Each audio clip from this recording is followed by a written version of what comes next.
거기 보시면은 최대, 상대, 용대 이와 같은 것이 아래 위로 있습니다. 한번 읽어보겠습니다. 최대를 진여문이라 하고 상대와 용대를 생멸문으로 봅니다. 그럼 도표가 전혀 다르지요? 자, 이 교재를 펴시겠습니다.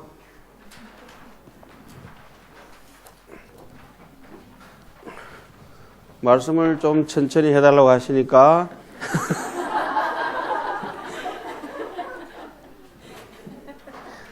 아까는 이렇게 했습니다. 빨리 계세요. 이 교재를 펴니다. 이렇게 하다가 기난을 자제라 팽팽하고 느슨한 걸 자유자재로 하니 이 먹고 53페이지 펴보십니다.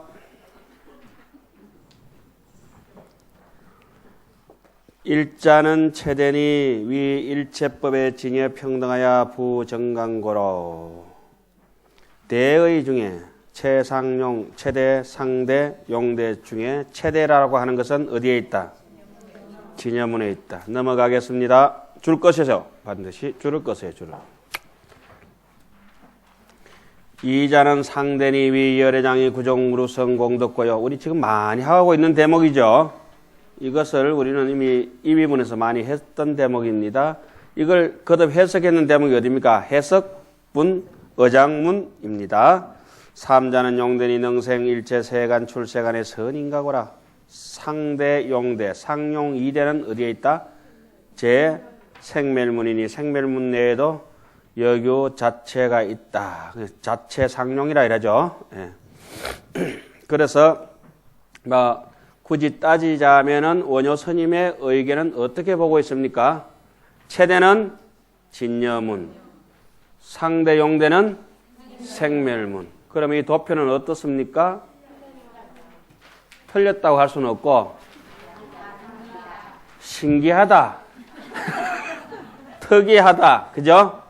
이렇게 볼 수가 있는 것입니다. 자, 그리고 이 도표를 가지고 또 한번 연구해 보겠습니다. 우리가 이제까지 보던 것 중에서 여기는 어디 생주이멸이 안 나오나요?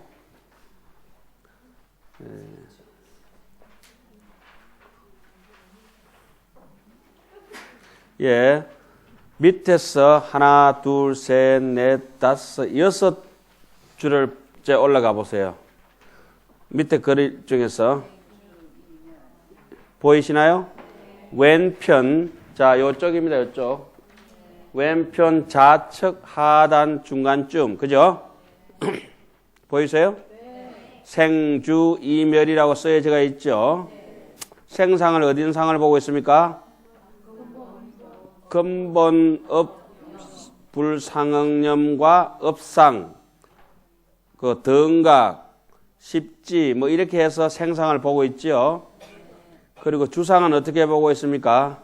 능견심 불상응념, 현색 불상응념, 분별지 상응념, 그 다음에 집 상응념, 그거는 부단 상응념이라고 나왔죠. 이와 같은 것을 뭘로 보고 있습니까? 주상으로 보고 있는데 원효 스님은 뭐만 주상으로 제가 보라고 말씀드렸어요? 지연만 보라 했죠. 그러니까 앞에 현색상, 능견심, 근본업, 염은 뭡니까? 생상이라고 말씀드렸죠. 그 다음에 부단 상응념은 이상으로 봐야 되죠. 집치 계명자까지. 그죠? 그런데 여기는 어떻습니까? 지금 집 상응념을 뭐로 보고 있습니까? 이상으로 보고 있는 것이죠. 예? 그리고 그 위에 올라가서는 계명자하고 또 맞지가 않지요. 그렇잖아요. 그 집치상이 집상응념이죠. 집 불상응념이 집치상이잖아요. 예. 그래서 멸상은 뭡니까? 조업상이잖아요. 조업상인데 여기는 어떻게 되어 있죠? 수고. 그러니까 한불에 이런 도표를 이렇게 타나 스님 본 앞에 어디 뺏겨왔죠? 타나 스님 앞에.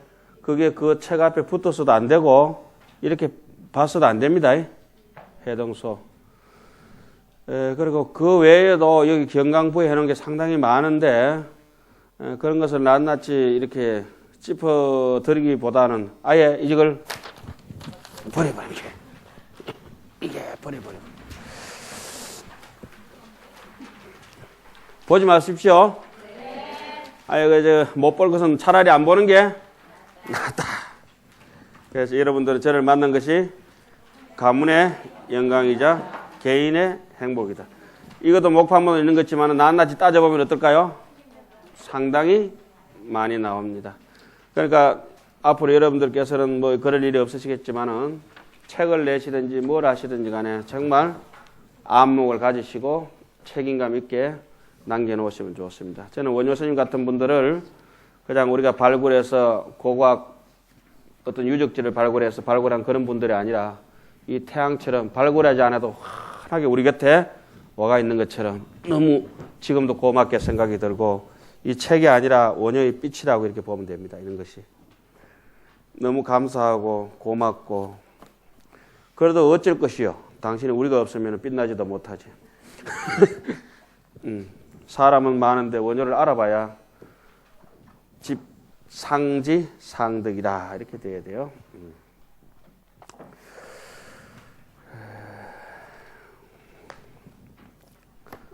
또 우리는 정사미객이 돼서 떠돌아다니시면 안 되죠. 정사미객 아시죠? 모래를 쪄서 밥 만드는 그런 미혹한 나그네. 그거하고는 이제 우리하고는 좀 사라져야 될 것 같습니다. 자, 지금 시작. 또 언제까지 해야 될지 모르겠네요. 몇 페이지죠? 98페이지. 아까 너무 빨리 읽었죠? 마치 그 산길을 달려 내려오다 보면 멈추면 자빠질 것 같아가지고 계속 발을 움직여야 되는 그런 것 같은 느낌이 있어서 좀 빨리 했습니다. 그건 좀 천천히 하는 의미로 오늘 우리 일들이 정말 작은 우리의 일주의 향이 한 줄기 향이 온 향계를 이룰 수 있도록 연불 한마디 하고 가겠습니다. 합장해 주시기 바랍니다.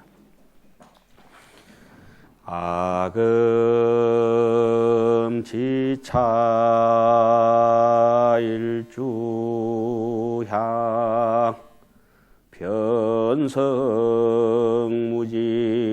향계 봉헌삼보저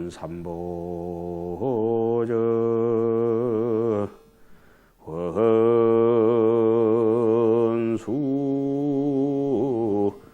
해납수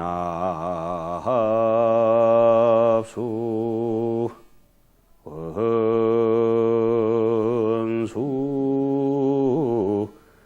해납수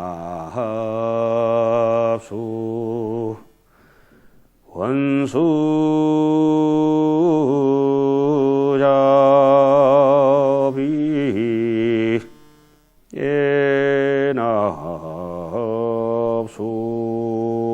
시작하겠습니다. 셋째, 도에 발치하는 모양을 분별하다. 분별발치도상의 대의를 총표하다. 도에 발치하는 모양을 분별한다는 것은 말하자면 일체재불의 정덕하신 바의 도에 일체보살이 발심 수행하여 나아가는 뜻인 까닭이다. 부처님이 정명한 그 자리, 정덕하신 그 자리를 공부할 만한 사람이, 진리의 길을 갈 만한 사람들이 발심을 했다. 지금 이와 같은 시대에 우리가 한 겹이 향을 부처님에게 사려는 마음으로 앉아있는 것처럼 아무 그냥 재미도 없고 힘든 이 귀신론 수업인데 한이 발심하는 것이 바로 이래 분별발치 도상 같다는 생각을 해봅니다. 간략히 설명하자면 발심에는 세 가지가 있으니 무엇이 세 가지인가? 첫째는 신성치 발심이며 두 번째는 해행 발심이며 셋째는 정발심이라. 신성치 발심이라고 하는 것은 10주 위에 있습니다. 그러니까 십신이 완성되고 난 뒤에 신이 십신성치 발심이니까 바로 10주가 되는 것이죠. 그리고 해행 발심은 10해항 위에 있습니다. 어디에서부터 시작해서 10해에서 10해가 뭐죠? 10주죠. 십주가 바로 십해입니다. 신해, 행정, 교리, 행가 할 때처럼 십해가 바로 십주. 어디서 방광한다 했죠? 발가락에서 방광하는 모든 수성한 이해력을 십해에서 얘기를 하죠. 딱 맞는 얘기는 하지만은 굳이 빗대서 하암경 얘기를 하자면은 십회에서는 어떤 보살들이 등장합니까?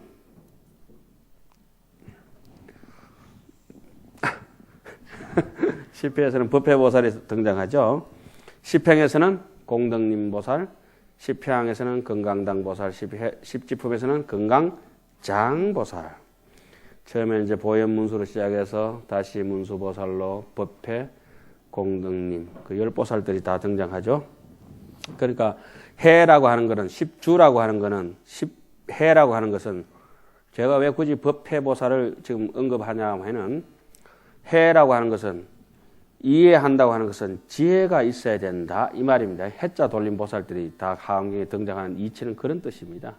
행이라고 하는 것은 공덕님처럼 나무 공덕님 보살 뭐 어디 무슨 님 보살 해가지고 뭐 강림보살에 등장하는 것이 행해. 행은 나무를 기르듯이 제목할 만한 것을 갖다 행을 기른다는 것은 나무를 길러서 제목을 만드는 것이니까 공덕을 쌓는 것하고 똑같은 행이죠. 십회항이 돼야 해행발심이 완성이 됩니다. 그럼 정발심은 정심지, 환희지부터 시작해서 보살 구경지까지, 그러니까 십지, 법은지까지 이렇게 들어가는 것입니다. 그 신성지 발심을 설하다. 신성지 발심은 십주며 여기서 이제 십신을 겸하여 취한다고 이렇게 해석은 되어가 있어요. 신성지 발심이라는 것은 어떤 사람들을 의지하며 어떤 수행을 닦아야만 믿음이 성취됨을 얻어서 능히 발심을 감당할 수 있는가. 믿음이 성취되는 수행이라 발심을 성취하니 여기서 신성치 발심이라고 이렇게 얘기하는 것은 발심한 사람들은 무조건 앞에서도 얘기했다시피 초발의 보살입니다. 그죠? 초발심 보살은 십주부터 시작합니다. 십주의 초주를 뭐라고 합니까? 발심주가 되죠. 그죠? 우리가 발심주라고 열심히 해서 십주의 8단계까지 올라가면은 동진주라고 하죠. 동진주, 법왕자주, 간정주 이렇게 올라가죠. 그렇게 되면 동진주부터는 십주의 8단계부터는 행동이 부처님하고 똑같아진다고 하는 설이 있습니다. 그렇기 때문에 여기도 믿음이 성취되는 수행하는 사람들은 발심을 성취한 사람들은 최소한 적어도 불교의 교리에 대해서는 충분히 이해를 하고 발가락 힘이 들어가서 남이 밀어도 지탱해서 쓰러지지 않는 사람들입니다. 그리고 요 사람들이 있고 난 뒤에 그 다음 부류는 요거는 정정치 중생들입니다. 이 양반은 초발심시 뭐라 하죠? 변성, 정가, 정치, 바른 그 극락세계에 탄생할 수 있는 삼매를 안욕따라 삼맥 삼보리가 얻을 수 있는 길이 정해진 사람들이 뭡니까? 정정치 중생들이니까 지금 얘기하는 믿음이 성취돼서 발심하는 사람들은 믿음이 성취되고 발심이 성취되고 했기 때문에 나중에 자연적으로 깨달음이 성취된다고 하는 것이고, 그 다음에 나오는 사람들은 아무리 수행해도 안 되는 사람들이 그 다음에 나옵니다. 의심하고 잔머리 굴리고 안경 쓰고 아니 까만 뿔테 안경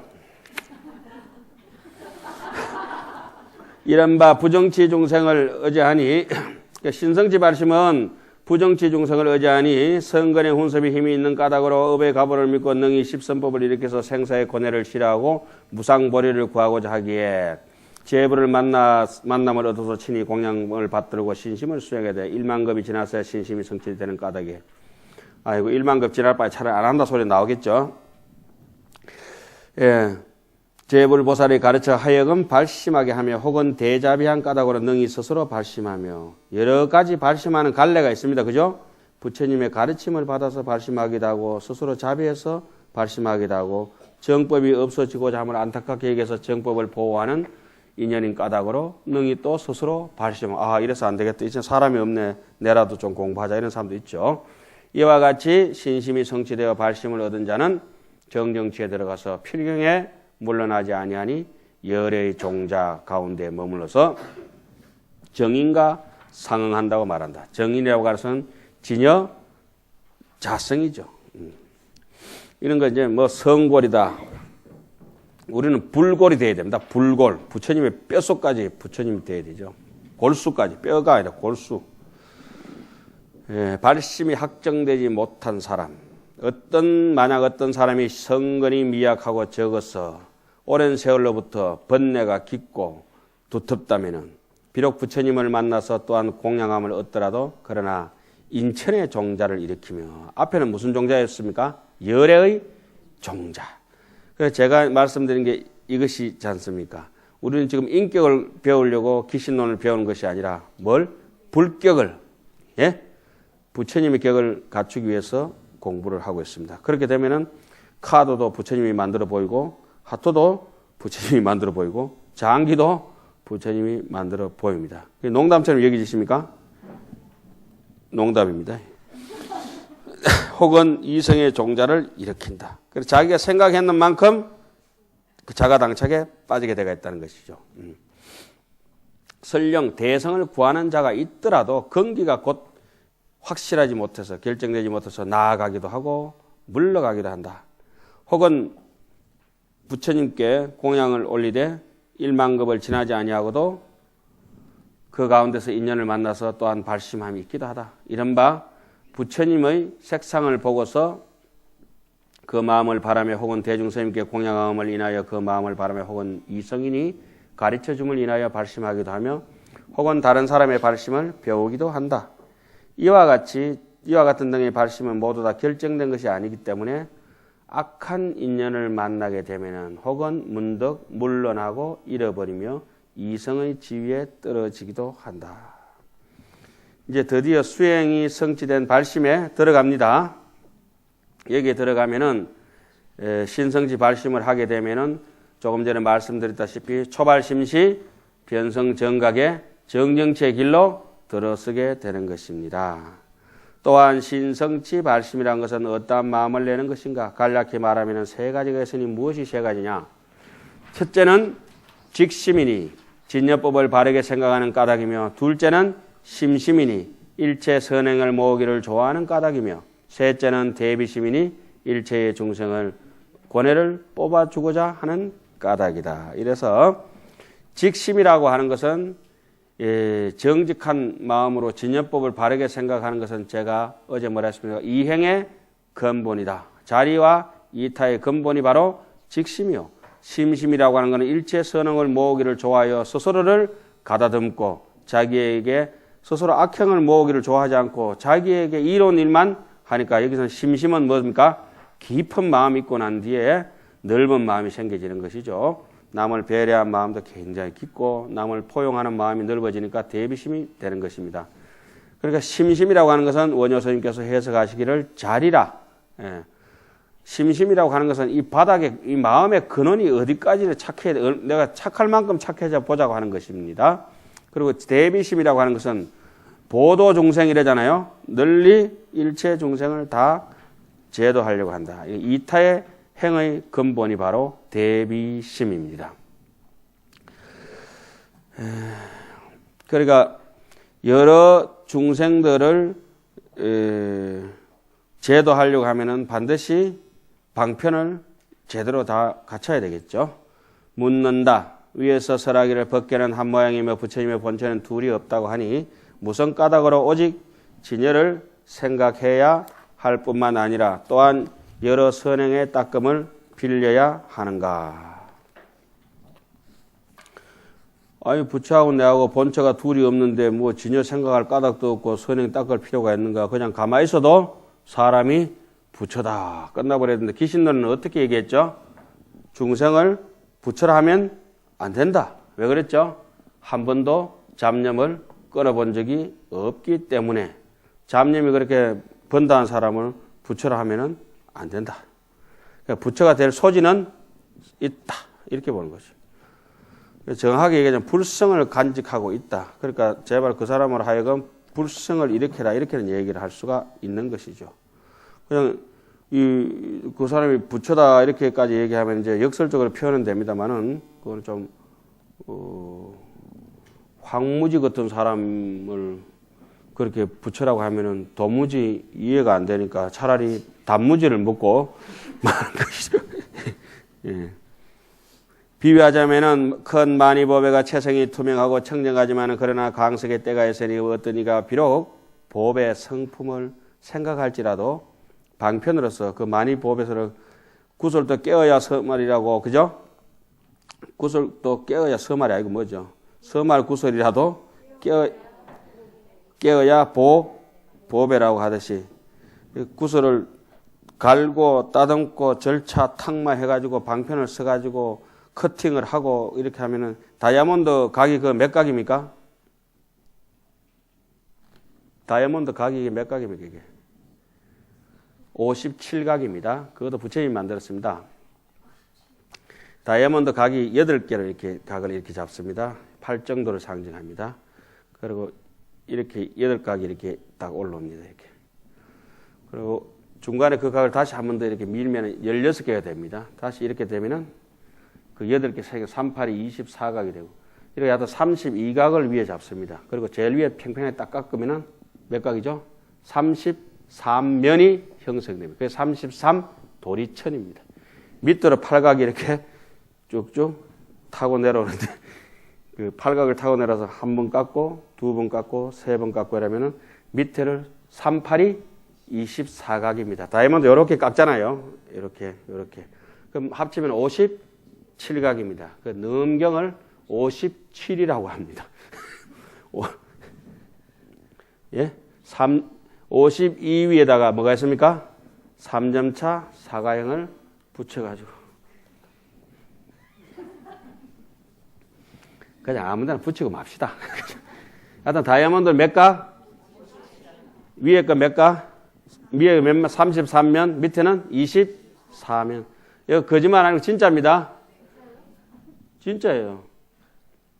나 그거 대목을 그러니까 뭐 눈에 뭐밖에 안 보인다고 텔레비를 보고 있는데 다이아몬드 커팅하는 게